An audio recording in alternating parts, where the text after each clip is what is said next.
Hi everyone, this is Greg Swanson with WarriorMindCoach.com.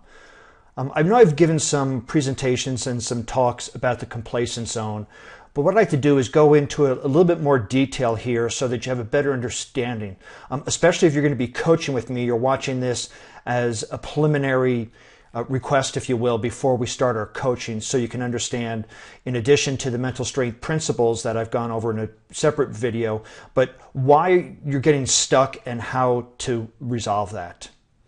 So what you're going to learn here is you're going to learn what the complacent zone is, what makes up the complacent zone, how to break through your complacent zone, and how does this affect you and your potential. So when we start looking at goals, when we start looking at wanting to achieve something in life that is a goal, whether it's a health goal, a fitness goal, a financial goal, or a relationship goal, we're really looking at creating something new. And so when we're looking at creating something new, it really is change. And change is something that moves us out of our complacent zone. And you're going to see how this really works in a few minutes. But as we start to change, we will hit this mental resistance. And mental resistance is the conscious or unconscious rejection to change. It's mainly the unconscious rejection. We don't understand that we are actually rejecting the change that we want to go to. And then there's this mental support, and this is the conscious or unconscious level that we will go no lower than. And so when we look at the mental resistance and mental support, we can see up here, we have this line of mental resistance, and down here, we have this line of mental support. And those are basically our borders of the complacent zone. And so where does this mental support and mental resistance come from? Well, it comes from our beliefs. You know, some of them, I don't think I can do this, or I'm not good at that, or I'm not worthy. Any of these disempowering beliefs that we might be carrying around create this barrier that prevents us from stopping and taking actions. And it's our values. It's better to be liked than successful is one if you're trying to achieve success. Or if you're trying to do something for yourself, maybe you have a value that family and friends come first before me. And then the other one is these emotions. You know, what will people think about me? But here's one that's really important. Who will I be when I achieve this goal? And these beliefs and these values and these emotions go to create this mental line of support and this mental line of resistance. And so as you can see, here again is the mental resistance and the mental support. And these are caused by our beliefs, our emotions, our values, and our past experiences. So these past experiences could be that I've tried this before and it didn't work. And I saw somebody else do this before, it didn't work. When I tried this before, this is what happened. And we start to create this confinement based on these beliefs, emotions, values, and past experiences, which then create this mental resistance and mental support. So, as we start to make progress towards our goals, we get closer to our line of mental resistance, and that's when, quote, these things start to happen. So, let's just say we're down here, almost near the mental support, and we're sick and tired of being sick and tired, and we do some goal setting. We're kind of unhappy with where we are. We kind of hit rock bottom, and so we want to improve our life. So we start taking some action, and we come up, and maybe we stop for a little bit, and we come back here, and then we get up really close to this mental resistance, and here's where we get some fear. And this is where we start to create these excuses. And this is where we get frustration, perhaps, of not moving fast enough or not moving slow enough. But our goal is out here. It's past this mental line of resistance, but as we get closer to it, because of beliefs, emotions, values, and past experiences, we get closer to this mental resistance and we unconsciously start to sabotage ourselves. So as we bounce back and forth between our mental support and our mental resistance, we actually create our own complacent zone. So the complacent zone is between these lines of mental resistance and mental support. And so as we keep going back up and down, up and down, up and down, basically all we're doing is recreating the same results over and over and over and over. And we become complacent at it. Some people call this the comfort zone, but I think more complacency is a more of an irritation for us to move on it. You know, if you're comfortable, you don't want to get out of a warm bed. You don't want to do things. But here, this is where we kind of really want to get out and bust through here and get our goals, but we're just become complacent as where we are. Oh, we've done this before. I'll hit this goal. It's okay. So if we have the borders that are the mental resistance and the mental support here, what actually makes up our complacent zone? Well, it's our capabilities, our behaviors, our environment, and your story. That is, it's our capabilities. What are our skills and talents? And then it's our behaviors. How do we use those skills and talents in our habits and our routines? And then it's the environment, the people, places, and things we surround us with that are based on our capabilities and our behaviors. And then it's our story.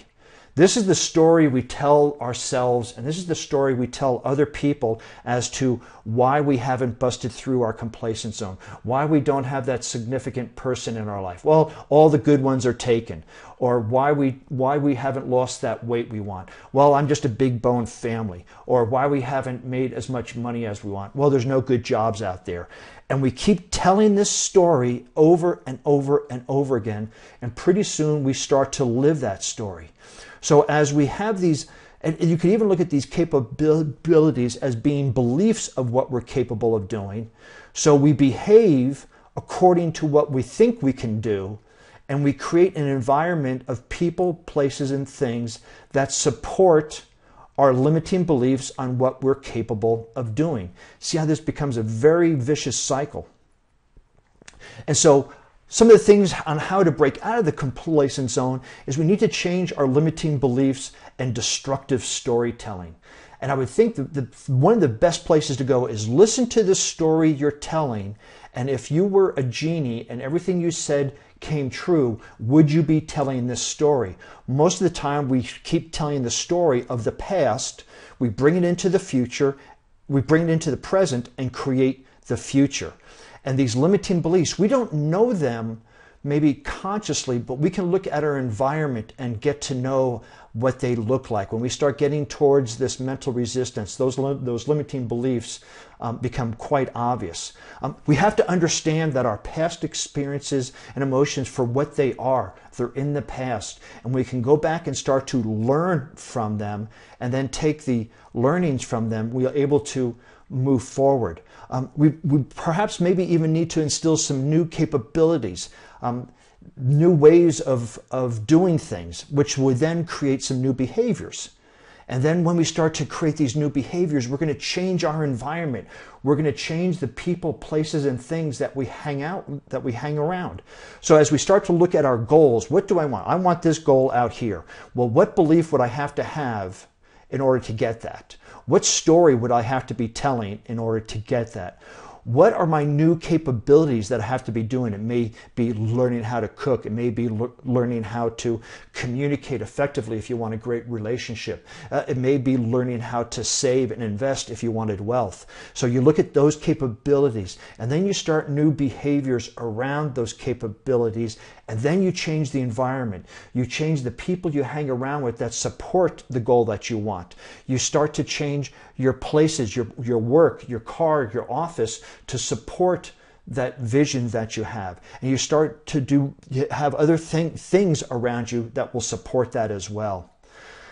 And so this is all well and good, except if you don't have the motivation to move forward, really nothing's going to happen. As you can see on this scale here, on the low level here we have sleep, and then boredom and mild alertness. And up here is we have our optimum level of motivation. But here's what's interesting. We can actually become too motivated. That is, we can be under too much stress, too much anxiety, and too much panic, and we're going to produce the same results or limited results as we do if we're sleeping or boredom or alertness. And so what we want to do is use our motivation in order to break through this mental resistance and achieve peak performance, which is our optimal level. And there's basically only about 1% of the individuals that really can break through that do break through it. Everybody is capable of breaking through it. And here's the secret, is that when we break through this mental resistance and stay here long enough, this mental resistance now becomes our new line of mental support. And our new line of mental resistance is up here someplace. So now we have a whole brand new reality that we're working in and living in. So there are 4 essential mental strength tools to help us break through this mental resistance. They're goal setting, they're mental rehearsal, self-talk, and energy management. So with goal setting, we want to have this outcome, right? So the outcome we want to look at, we want to place it just above that line of mental resistance. That could be our 1 year. And then we want to establish 4 SMARTER goals. I've gone over the acronym SMARTER, what it means, so I won't go into it here any further. But what we want to do is have a 1 month, 3 month, 6 month, and 9 month goal. And that 9 month goal is butting right up against your mental resistance. So it's only going to take a little, so you're building up momentum by accomplishing your 1, 3, 6 month goals. You're right there at 9 months. So it's just going to take just a little bit of energy to bust through that mental resistance because you have momentum going for you and get that 1 year. So that's the outcome part. Then you have to look at the process goals. What are the specific actions you're going to take? Where, when, and how are you going to take them? Also, anticipate any obstacles and how you're going to face those obstacles. So mental rehearsal is, what do you want?